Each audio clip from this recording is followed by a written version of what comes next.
Javier Tanoira. Hola, Vara. No digas Vara. Pensamos mal, la gente va a preguntar por qué Vara. No Algún día vas a contar por qué te voy a puse contar. ese apodo. Cuando termine Click Polo. Ok, trato hecho. Termina Click Polo, hacemos Click Vara. Dale. Hola Javier Tanoira. Hola, Carlitos. Bien. ¿Cómo estás? Siempre cuando empiezo una nota con alguien que es más allá que polista, pregunto ¿cómo te llamo? En tu caso venía pensando, peor todavía, o sea, ¿quién es Javier Tanoira? Polista, expolista, criador, analista de polo, filósofo de polo, filósofo de la vida, manager de banda de rock. ¿Qué sos? Poeta. Poeta. Hay mucha gente que me dice el poeta a mí. ¿Por qué? Pues fui poeta en mi juventud. Después dejé, a los 28, 30 dejé de escribir, pero si me tuviera que definir de qué soy en la vida, te diría poeta. ¿Poeta antes que cualquier cosa? Y capaz que sí. ¿Sí? Sí. ¿Editaste libros? 3. ¿Nombres? Viaje lento. Hay uno que saqué de un libro de Roja que se llama No vuelas la locura de estas rosas. Y el primero lo publiqué con mi abuelo. Mi abuelo que se estaba muriendo, era viejito, y cuando él se enteró que yo escribía me dijo, vos sabés que yo he escrito poesías a lo largo de mi vida, así como, era arquitecto él, pero me dijo, tengo un puñado de poemas y me gustaría publicarlos, y bueno, le dije, hagamos un libro juntos. Y publicamos el libro y se murió a los 3 meses. Pero bueno, fue mi primer libro. ¿Qué te inspiraba a la hora de escribir? No, qué sé yo, en realidad me gustaba cantar, me gustaba la música, y todos mis amigos eran músicos, mucho más afinados que yo, y entonces yo no podía cantar, entonces la música medio me estaba vedada, pero me empecé a leer poesía y a leer a poetas que me empezaron a gustar mucho, y me daba cuenta que cuando ellos componían canciones eran canciones muy básicas. Vos las conocerás, las típicas canciones del rock así, llenas de lugares comunes y todo, entonces los empecé a ayudar a ellos a mejorar sus letras. Y en un momento dado dije, bueno, ¿y por qué no puedo, en vez de cantar, escribir? Y ahí arranqué. Para que no sabe, vos fuiste manager de Heroicos Sobrevivientes, ¿sí? Sí, productor más que manager. Fui manager porque tenía que ser todo, era medio hombre orquesta, pero en realidad lo que yo arranqué es produciendo los primeros discos de Heroicos Sobrevivientes. Bien, y como productor, ¿colaboraste con letras? No colaboré con letras de ellos, pero en un momento dado con Fer, que era el violero, digamos que tenía algunas necesidades así económicas bastante serias y urgentes. Entonces lo que hicimos era que hicimos un arreglo que yo le daba letras mías y él le ponía música. Y bueno, y ahí llegamos a tener 4 o 5 temas que estaban buenos, pero no participé. Con los Heroicos yo no participaba. ¿Pero esos temas fueron grabados con los Heroicos? No con los Heroicos, fueron grabados así en una porta estudio media casera, eran épocas bastante salvajes, ¿viste? Así que tampoco sé si las tengo todavía, pero bueno. Ok, estamos en Click Polo, a ver, ¿cómo uno esto al polo? Y bueno, qué sé yo. O sea, muchas personas piensan que sos un poco distinto en el polo, ¿no? Y con esto te debes sentir más distinto en el polo. El polo no es un mundo de poesía, y de rock más o menos. No, yo siempre cargué con esa cosa así como del síndrome del sapo de otro pozo, ¿viste? Porque inclusive en el mundo o sea, yo era hijo de un tipo que era muy bueno en algo y muy reconocido y con todas las puertas abiertas, que era el polo, y era mi viejo, y tenía un cierto talento, cierto entre comillas, pero digamos que más o menos jugaba más o menos bien, entonces todo indicaba que yo tenía que ser el continuador, que hoy en día está bastante como visto eso, es una fórmula que se repite mucho, ¿no? De padres con... Pero en el caso de mi viejo a él no le pareció así, porque cuando yo terminé el colegio me dijo, si vos no estudiás una carrera y no vas a la facultad, el polo se te acaba. Por lo menos mis caballos, Pilar Chico, que era el club donde jugábamos, o sea, todo lo que yo tengo para darte, que te estoy dando de polo, si vos no estudiás, o sea, es algo que hoy parecería impensado, porque casi que los chicos... Gonzalo, ¿no? Mi viejo Gonzalo, sí. ¿Tenía una carrera? No, mi viejo no tenía una carrera y capaz que por eso es que estaba esperando que sus hijos la tuvieran. Él tuvo que dedicarse muy de joven porque era la única manera de seguir jugando al polo, era empezar a laburar, y fue de la primera generación que empezó a ganar plata jugando al polo. Pero en realidad lo que yo hoy con el tiempo me doy cuenta que eso que él hizo era su manera de ponerme a prueba a mí, a ver cuánto quería yo ser polista. Porque si yo realmente hubiera querido ser polista, le hubiera dicho, ok, listo, chao. No me des caballos, me voy a laburar con Gonzalo Pérez o con otro y me ir a Estados Unidos y a no sé dónde y hubiera terminado siendo profesional de polo. Él me quería probar a mí o tantear desde el amor, por supuesto, ¿no? Y desde el cariño, decir, a ver, este chico qué tantas ganas tiene, que por lo visto no las tuve, porque lo tenía todo tan servido y tan así, que me tuve que buscar una actividad en donde ser Javier Tanoira era ser Juan Pérez y que tenía que ir a golpear puertas y terminé en el rock. Por un amigo que me puse a producir recitales de Pedro Aznar y de Yaván, un brasilero, y después ahí vino Segundo Vacío Baile, que es el cantante de Los Heroicos, y me dijo, che, tenemos que grabar un disco, no teníamos un mango. Bueno, yo había ganado algo de plata jugando al polo, entonces... Y me metí en un mundo en donde me gustó muchísimo porque estaba el factor que todo lo que yo lograba en ese ambiente y en ese mundo era por mis medios y no por ser el hijo de otra persona. Y ahí empecé a desarrollar más un costado artístico y me puse a escribir y me puse a pintar y bueno, mi mujer de toda la vida también es artista, entonces... Pero nunca pude dejar el polo, no, te digo pude como...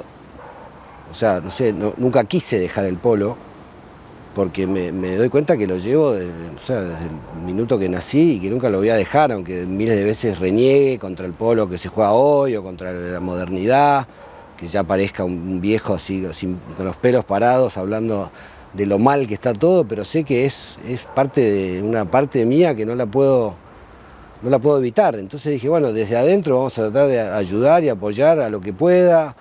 Si me gusta mucho crear, inventar cosas y buscarle siempre algo nuevo, lo hago así como lo hago en las otras facetas de mi vida, lo hago también en el polo. Ok, pará. Yo sabía que esto iba a pasar. No parás de hablar. Me abriste 3 puertas, vamos con respuesta rápida. Me dijiste sapo de otro pozo, ¿sí? Sí. ¿Te gusta hacer un sapo de otro pozo en el polo? Me acostumbré, sí, no me molesta, qué sé yo, no me molesta, tampoco es que es tan grave, ¿viste? No es que la gente me mira y cruza la vereda, ¿no? Al final se cagan de risa y yo me cago de risa también, o sea, y a la larga, ¿sabes qué? Me parece que es mucho más importante que ser sapo de un pozo del otro. Si vos sos buen pibe y sos derecho y sos medianamente bien educado, te vas a llevar bien con todos. Por más que sí, por ahí hay veces que en la charla de polo o estando en lugares, por ahí está en Sotogrande, y ya llega un momento en donde ya la charla de polo continua se pone, y bueno, necesito un poquito más de distancia, o de aire, o de tiempo, pero tampoco te estoy diciendo que soy perfecto, ni mucho menos, tengo miles de defectos, pero creo que ando derecho por la vida, entonces ese hecho ya te hace que podés llevarte bien con gente muy distinta. Me llevo bien con gente del rock y con gente de la literatura o con el que se me cruce en el camino. 2 preguntas de tu viejo que salió en la charla. Fue un 10 goles, un gran jugador, uno de los mejores de la historia, no ganó Palermo. Siempre se habla de eso, ¿no? Sí. ¿Qué te contaba? ¿Él lo tenía como un peso, no le importaba? No te voy a decir que no le importaba nada, no sé tampoco cuánto le importaba. Sé que no lo tenía dentro de sus prioridades. O sea, me parece que era otra época por ahí también. Por ahí era un tipo que no era tan competitivo. ¿Hablaste con tu hijo y te dijo, ganar Palermo? No, me acuerdo... ¿O que te haya dicho, sí, es la espina de mi vida? No. Él lo decía en las entrevistas, que yo lo escuchaba, que decía, no me quita el sueño.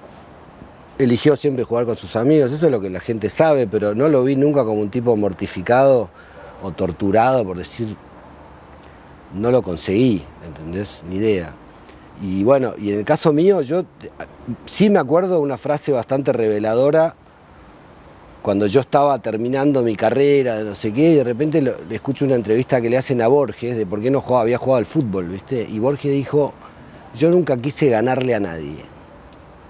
Y ahí que como yo paré la oreja y dije, bueno, ¿ves? Yo tampoco quise ganarle a nadie, ni quiero. Tengo una cabeza que por ahí busca más la cooperación, compartir con el prójimo, hacer cosas que hoy en día, abrir un poco los contenidos. Cuando vos creás algo y empezás algo, la gente dice, no, ten cuidado con la competencia, que no te roben la idea con el All Pro o con el Roda Polo. Y dices, ¿qué hay que robar? No hay nada que robar. Acá la puerta está abierta y el que quiere sumarse, cuando la gente siente que se puede sumar sin tener que entrar por la ventana porque la puerta está abierta, y es lo que me pasa. Nadie me quiere robar nada porque saben que pueden llamarme a mí y decirme, che, qué bueno lo que estás haciendo, ¿puedo sumarme? Sí. ¿Dónde estás? En Australia, dale, buenísimo, tomá. Hacé el rodapolo en Australia, comprá 5 ruedas y te mando un profesor. Bien, ahora vamos a hablar del polo y modernidad y eso, pero hablamos de tu viejo, vos como deportista, que no llegaste, quedaste varios escalones debajo de tu viejo, ¿no? Sí. ¿Te pesó el apellido en algún momento? No sé, la verdad que no sé. Creo que me conocí a tiempo como para que darme cuenta que no era que no llegaba por un tema de peso del apellido. No llegaba porque me gustaban otras cosas. ¿Entendés?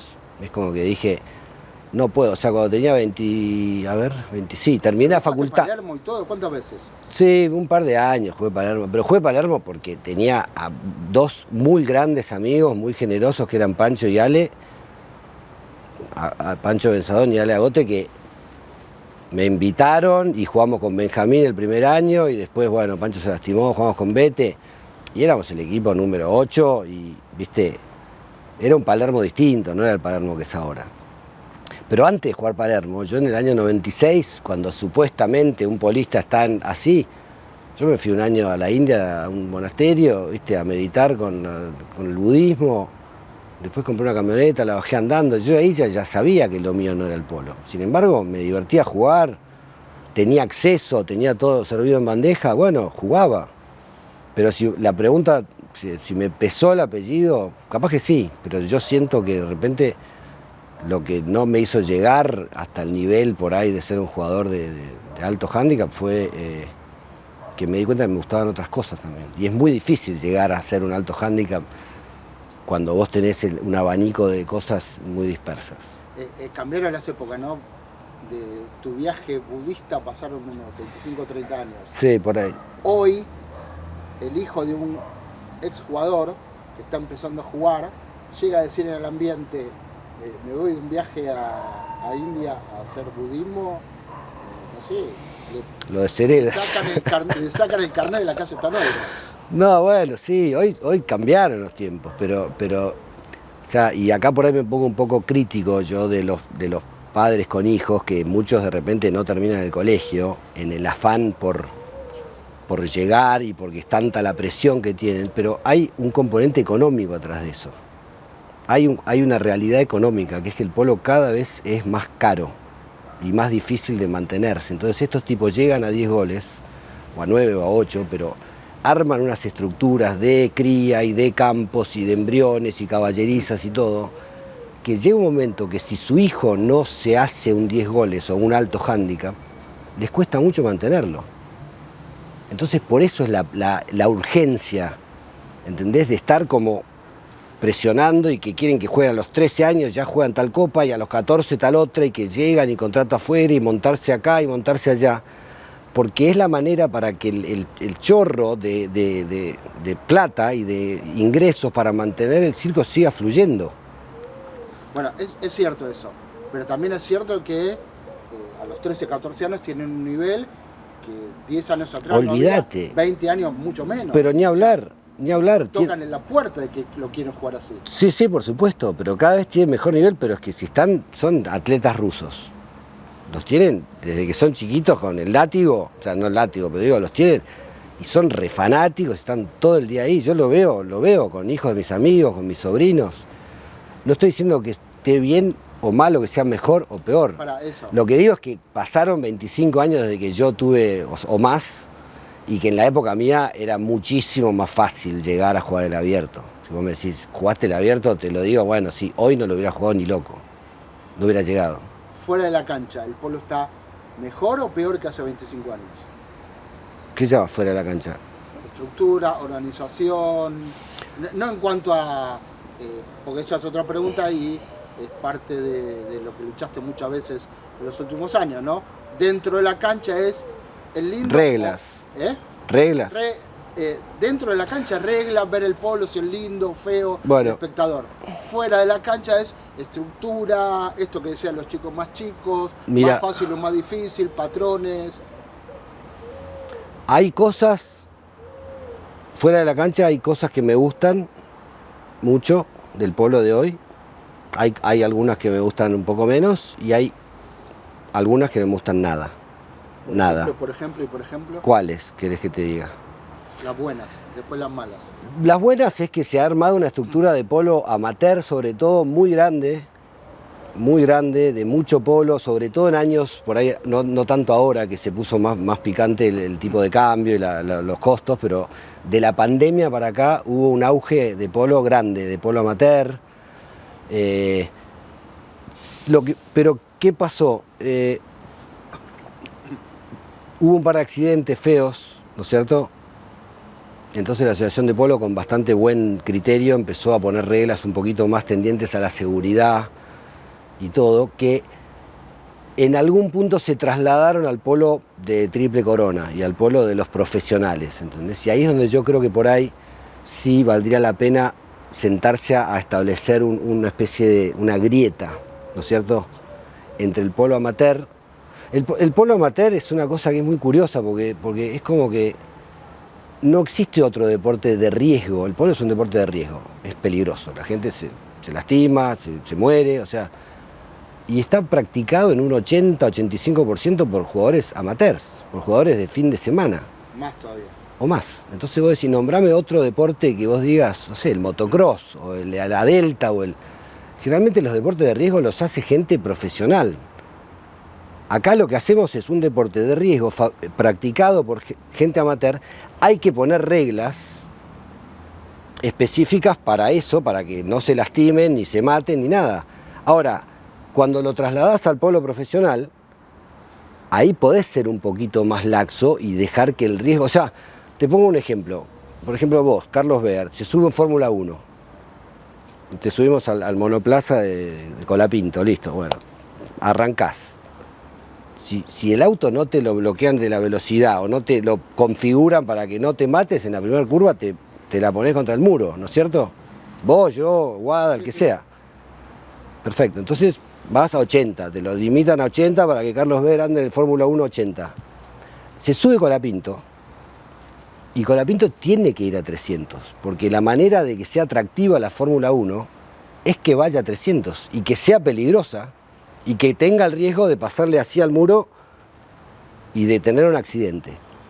El polo, cuando hablan de mejorar el espectáculo y de mejorar la audiencia y todo, nunca tenemos que olvidar que el peligro y la adrenalina es parte de la ecuación, pero que con esos jugadores, que son buenísimos jinetes, buenísimos polistas, que están entrenados a morir, que tienen buenos caballos, es mucho menos peligroso. Entonces se puede permitir que el criterio de referato sea mucho más laxo. Entonces, dentro de las cosas que no me gustan nada a mí, no de ahora, ni de esta asociación, ni de la pasada, ni nada, es que trasladamos una modalidad de referear y de cortar el juego cuando se pone peligroso al lugar equivocado, que es el lugar profesional. Está bien, pero te me fuiste adentro de la cancha. Yo quiero hablar afuera. Y una sola pregunta que siempre hago, ¿no? Mucha gente tiene el prejuicio con el polo. ¿Sí? Mucha gente que no es del polo. Sí. ¿Sí?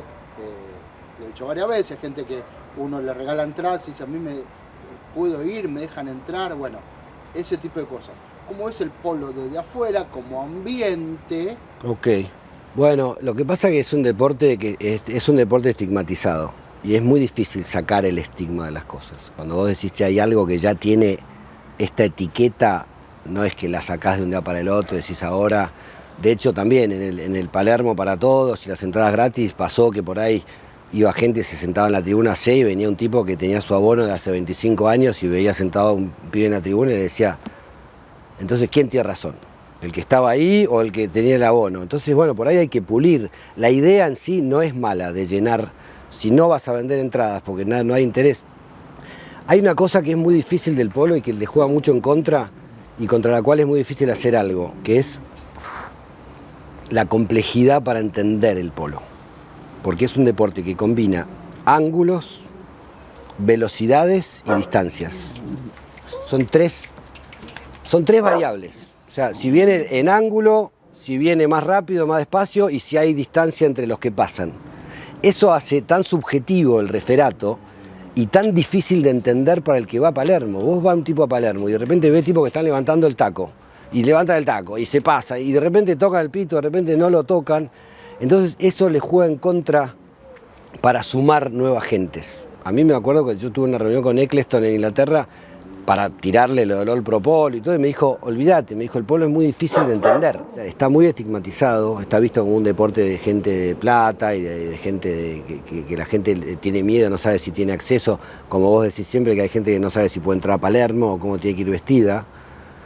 Y además, una vez que conseguís llevarlos y los sentás, es muy difícil de explicarlo, y es muy difícil de explicarle por qué en esta ocasión tocaron el pito y en esta otra no, porque ni siquiera los que sabemos de polo estamos de acuerdo. Vos tenés a 10 tipos afuera de la cancha, tocan el pito, y hay 3 que te dicen que fue foul del azul, 3 que fue del blanco, 3 que no fue foul de nadie, ni siquiera nosotros. Imagínate un tipo que no sabe y que nunca vino a ver el polo. Entonces, la pregunta de ¿cómo crece en audiencia el polo? Difícil.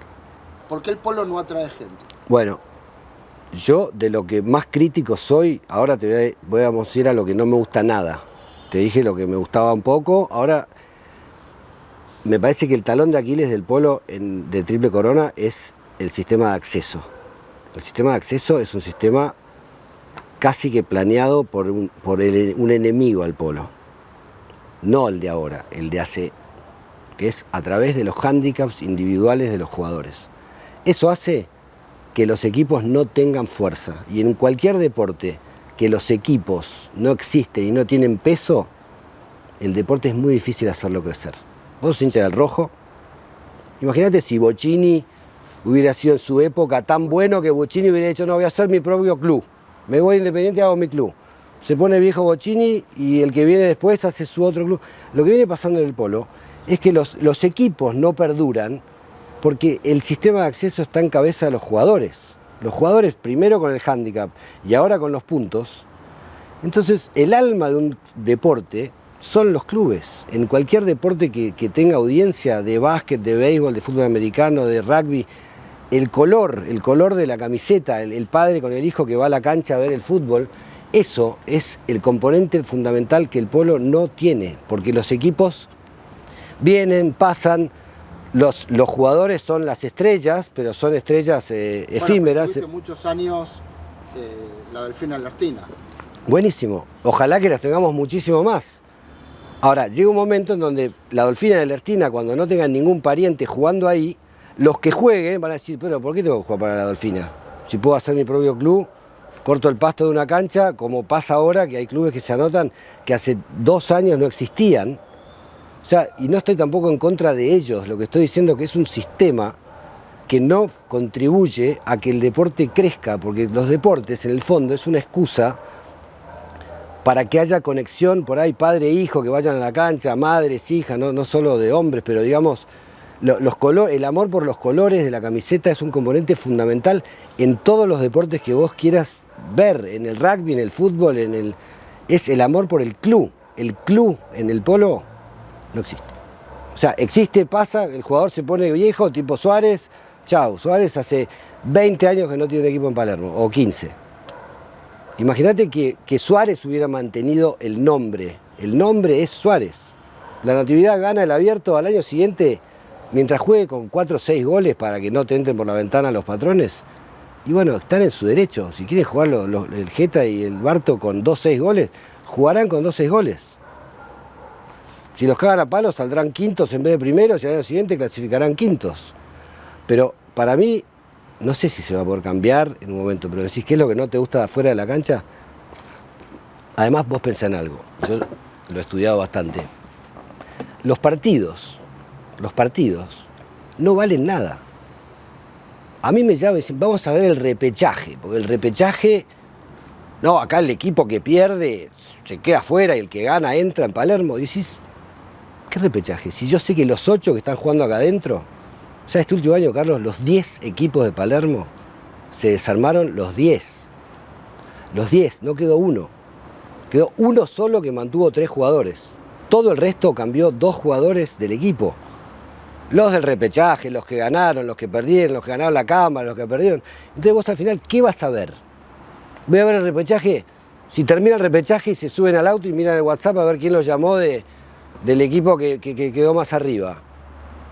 No, ¿qué festejan? Se abrazan, dicen qué bárbaro, cómo ganamos, y si sabés que el año que viene. Entonces, no hay equipos.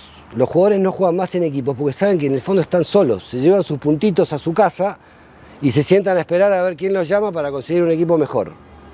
Eso es el mal sistema del acceso a Palermo. Si vos cambiás el sistema de acceso a Palermo hoy y le decís a todos los equipos que están, por ejemplo, la Dolfina, la Ertina, decís, listo, entrá, hoy entrás primero, pero el año que viene vos podés cambiar al jugador que quieras. La Dolfina salió primero, clasifica primero. Le das la opción a ellos a organizarse, los clubes grandes, qué sé yo, La Ensenada, por ejemplo. La Ensenada, decís, ¿cómo ha invertido en jugadores? Ahora, la Ensenada, si sus jugadores se le dan vuelta mañana, dicen, che, jugamos para 4 vientos. 4 vientos. Y la Ensenada que dice, pará, y todo lo que yo invertí en jugadores, en estructura y esto y lo otro. Ahora, si la Ensenada mantiene el lugar, les va a hacer firmar un contrato a Jero y a Bigatti y a Britos. Pero si vos jugás por mí, y si hay un cambio, habrá un cambio de un jugador, 2 contratos que se vencen. Necesita un poquito más de formalidad en ese sentido, ¿entendés? Que los tipos puedan firmar un contrato que se los cumplan, que les cumplan las pautas, pero lo que yo, afuera de la cancha, si me decís qué es lo que no me gusta y que me gustaría que cambie, es el sistema de acceso a Palermo. Okay. Yo sabía que iba a pasar esto, parte 2, ¿no? Que ya estamos bastante en el área de la nota. Y ahora viene la parte en la que más te involucraste en los últimos años, que es adentro de la cancha, ¿sí? Sí. Por varios años motorizaste el Pro Polo, que algunas cosas del Pro Polo llegaron al polo mundial, ¿no? Por ejemplo, el saque de costado y otras cosas. ¿Qué es lo que te gusta y qué no del polo de ahora, comparado con el polo de hace 10, 20 y mucho más años? No, me gusta mucho menos el polo de ahora que el polo de hace 20 años, definitivamente. Por más que haya habido... Y las reglas del All Pro Polo que llegaron, entre comillas, que llegaron, porque la única fue la del lateral, que en el fondo, vos me decís, o sea, es una regla que no es descubrir la pólvora. El 99% de los juegos de equipo, cuando la pelota se va afuera, repone el otro equipo. O sea que no es que descubrimos tampoco la teoría de la gravedad. Y por otro lado, la regla de ahora es una regla que nosotros escribimos en el 2009, la publiqué yo, a la regla del bloqueo, que se llamaba interferencia, que yo la saqué primero. Para publicar ese ensayo los vi a todos, a Cambiaso, a los Pieres, a los Segui de ese entonces. Creo que hasta te fui a ver a vos con vos todavía no tenías Click Polo, tenías La Nación. Te fui a ver a un bar en la calle Buchard con Claudio y Javier Prieto. Sí. O sea, hablé con todos, les pregunté qué les parece. Hubo varios, entre ellos Juan Manero, El Sapo, Bauti, Marcos, que coincidimos en que la regla del bloqueo podía estar buena para probarla, ¿no es cierto? 2009. O sea, tardamos 16 años en poner una regla que es un renglón que todos sabíamos perfecto. Hoy, por lo poco que hablé, todos coinciden en que está bien. Pero es que obvio que está bien, y lo sabíamos en ese entonces. Entonces lo que yo te digo es que el letargo que acarreamos todos, y tampoco es por tirarme flores ni decir que yo la escribí, se nos ocurrió a varios, a todos nos parecía, pero cada vez que había que ponerla la regla, había algo que pasaba, que no, que entonces que tal dice que sí, que tal dice que entonces los 10 goles no van a poder jugar juntos afuera. Y había una especie de ralente, ¿entendés? Entonces me causa una cierta como impotencia sentir que el polo podría ser mucho más atractivo de lo que es, mucho más corrido, mucho más dinámico, los partidos mucho más cortos. Hay miles de reglas más para poner, ¿entendés? Los partidos tienen que ser más cortos, no puede durar 2 horas y media de estar mirando el cielo y que los referees tardan 1 hora en hacerse así para ver quién tiene razón y quién no. Y hablan por la tele y salen ESPN en vivo, los referees hablando. Las estrellas partidos son los jugadores. Entonces decía el referee que cobre y a los 20 segundos el juego se repone. Ya, hay que dinamizarlo. Ahora, si tardamos 16 años en cambiar una regla que se caía de madura y que hoy, por más que todos se hagan los sorprendidos, que digan, qué bárbaro, cómo cambió, pero la sabíamos. El All Pro Polo jugamos con esa regla. 5 años, exhibiciones, torneos, partidos de 80 goles. La probamos, terminaban los partidos y yo decía, ¿ahí qué les pareció?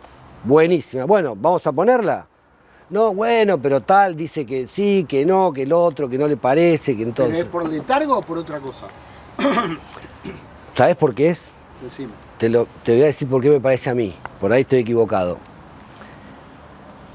Y me estoy metiendo en un terreno que sé que me va a traer quilombo, pero es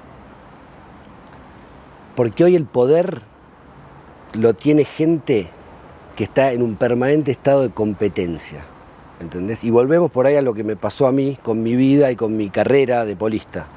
O sea, Gonzalo Pérez ahora en una nota de ESPN que le hizo, creo que es Gala, me la mandó alguien, Gonzalo Pérez dice, hablando de la regla nueva, dice, no, la verdad que sí, que está buena, no sé en qué, medio qué distraídos que estábamos nosotros que no la pusimos. Como hizo un comentario como, no sé qué nos habrá pasado que estábamos distraídos que no la pusimos antes, ¿no es cierto? Entonces yo me puse a pensar y yo digo, Gonzalo Pérez es un tipo que yo, desde que lo conozco y lo conozco desde muy chico, no lo he visto distraído ni un segundo de su vida. Creo que es un estado que no debe conocer, ¿no es cierto? Y gracias a eso es Gonzalo Pérez y el Ertina es lo que es, porque es un tipo que no se distrae. Entonces yo lo que infiero es que cuando él dice que estaba distraído, en realidad lo que él está diciendo es que él estaba con el foco en otra cosa, ¿entendés? Que estaba muy con el foco y con lo que estaba en el foco es en su equipo, su organización, tener cada vez mejores caballos, cada vez mejores jugadores para Ertina, mejores patrones para poder tener mejores caballos. El jugador es un animal competitivo que lo único que vive y se despierta y come y duerme y respira es para ganar y lo bien que hacen, porque gracias a eso son tan buenos. Y creo que el mejor exponente de todo eso es Adolfito, que es un tipo que todo lo que hace lo hace para ganar y por eso gana tanto como gana. Entonces el error no es que ellos piensen así. Yo me acuerdo de mi viejo cuando era presidente de la asociación que despotricaba y decía, no, pues los jugadores siempre opinan lo que les conviene a ellos. Y yo decía, bueno, sí, sí. Y después él se murió, pero si hoy estuviera vivo, yo le diría, está bien que los jugadores opinen lo que les convenga a ellos, porque son jugadores, está en su ADN. Esta es la naturaleza, tipo la rana y el escorpión. No tenés que pedirle a un jugador que opine por el bien común. El jugador, para eso es jugador, para estar permanentemente con las anteojeras puestas a lo que es lo suyo. El error es que la opinión del jugador pese a la hora de tomar decisiones. Entonces, que si la Asociación de Polo hubiera dicho hace 16 años, che, esta regla del bloqueo, escrita por ni importa quién, ayuda, que no hubieran tenido que votar, porque entonces cuando votan los jugadores, si hay uno que vota blanco, el otro dice, che, ese votó blanco, me está cagando, se ve que la votó blanco, votó que sí porque cree que me va a ganar, entonces yo voto que no. Entonces se empieza a armar y por eso las cosas no prosperan, porque los tipos están compitiendo. Bueno, pero estamos en un deporte donde todas las dirigencias, ¿sí?, para no puntualizar ninguna, debe ser el deporte donde los jugadores tienen más peso, sí, a la hora de las decisiones. Sí, y eso hace... En triple corona no toman decisiones por eso, sin consultarlos. Pero eso es negativo. Es negativo y yo me animaría a convencer a los propios jugadores de que es negativo. No es como diciendo, te estoy cagando con que no tomes más decisiones. ¿No te gustaría ser presidente de la asociación? No. Déjame terminar. Me gustaría poder convencer a los tipos de poder decirles, mirá, no te conviene que vos tomes la decisión, porque hay gente cuyo principal virtud o talento es ver ecuánimemente qué es lo mejor para el polo y va a decidir eso sin que te importe quién gane, quién pierda. Yo soy un tipo que no hincho para nadie. Yo voy al polo a ver, me gusta ver un buen partido, me encanta ver lo bien que juegan todos, pero no es que gana uno, o sea, no soy hincha de nadie. Fui hincha de mi viejo cuando jugaba en Mar del Plata. Y después fui hincha, el único equipo que fui realmente hincha fue Chapa. 1. Sí, sí, sí. Porque fui muy amigo de Bauti y además porque jugaban una belleza de polo, porque me gustaba tanto cómo jugaban que hinchaba para ellos. Terminó Chapa 1 y hoy en día los veo, me gusta, gana uno, me pongo contento, pierde, me pongo triste, pero no hincho. Veo el polo de una manera más sin tanta cosa. Pero la verdad es que te digo, si pudiera decir cómo puedo aportar una idea, es que los propios jugadores confíen en que la dirigencia va a poder tomar decisiones por el bien del espectáculo y sin que estemos atrancados en que, no, esta regla, bueno, 1 año, 2, 3, 16 años para poner una regla que en el fondo todo el mundo sabía que iba a mejorar el polo. Bueno, nos clavamos 16 años de bloqueo, de choques, de accidentes, de gente dormida, de caballos rotos, o sea, de referees que se descerebraban porque no sabían qué cobrar. Bueno, por lo menos llegamos. Ok, vamos terminando. Dale. 2 preguntas que te gustaría que te haga. No, si voy a ser presidente, se aseguro que no. Eso ya pregunté y dijiste que no. No, pero bueno, si, digamos, ¿por qué no? ¿Por qué no te gustaría ser presidente? Porque me parece que, con todo respeto lo digo, y mirá que he tenido parientes presidentes y todo, me parece que es un puesto menor, o que debería ser un puesto menor en un deporte que anduviera bien. Porque la dirigencia del polo debería ser una dirigencia absolutamente profesional y rentada. Y el presidente debería ser un tipo, un personaje que se presente en los actos y entregue la copa y que después se maneje el polo amateur, pero que el polo profesional no lo debería manejar el presidente de la asociación de polo. Debería terciarizarlo a gente que sepa manejar deportes, que sepa manejar, que es un poco hacia donde siempre queremos ir y nunca le llegamos. Siempre queremos ir a un manejo profesional, a un manejo de gente que cobre, jugadores que cobren. La mejor manera de convencer también a los jugadores cuando pones reglas nuevas es pagarle. Es básico eso. Cuando vos le pagás a alguien, vos podés exigirle, decirle, ¿sabes qué? Jugá esto, jugá sin throwing, jugá un caballo por checker, jugá sin bloquear, jugá que el partido tenga que durar menos de 1 hora y media. Ahora, si decís jugá todo eso y después le decís, bueno, no hay plata, porque no hay plata, el pibe te va a decir, no, pará, entonces si no hay plata, déjame que yo opine a qué es lo que hay que jugar. Si después decís, mira, acá tenés, vos anda en todo el resto de los deportes, ¿por qué no puede andar en el polo? Ahora, hay que empezar, porque es todo un círculo vicioso. Como los jugadores no cobran, te dicen, bueno, si no voy a cobrar, entonces opino, y nada me viene bien, ni la hora, ni el día, ni la lluvia, ni el sol, ¿entendés? Cuando les empezás a pagar, y para generar esa plata tenés que mejorar el espectáculo, tenés que hacerlo más atractivo. O sea, es difícil, no te digo que es imposible, pero es difícil. Pero sí me gustaría, en vez de ser presidente de la asociación de polo, que por lo menos por ahí algún día me dieran la posibilidad de ofrecerles cómo creo yo que tendría que ser el polo. Como me la di yo a mí mismo con el All Pro Polo. Yo lo empecé solito, con mis medios, con mi plata, sin meterme en ninguna estructura que ya estaba armada, con los chicos que eran todos estos pendejos de 16, de Subía, Britos, del Carril, les contamos. Y bueno, mal no me fue, porque fueron 5 años, se jugó bien. Los 10 goles lo miraron, che, bueno, avísame si te doy una mano, dale, sí, te aviso. Jugamos los partidos de 80 goles, la pasaron bien. Faltó que hubiera aparecido atrás un apoyo económico para poder decir, bueno, ahora ya me hicieron la onda durante 4 años jugando gratis en todo el mundo, ahora está la moneda. Por ahí aparece. La última. En esta nota larga empezamos hablando de cualquier cosa menos del polo. ¿Qué le dirías al que vio toda la nota? Van a ser varios. Probablemente sean varios del polo, pero bueno, les diría que, qué sé yo, que hay vida después del polo también. Y que hoy en día, con la cantidad de contenidos y con el polista tiene mucho tiempo libre.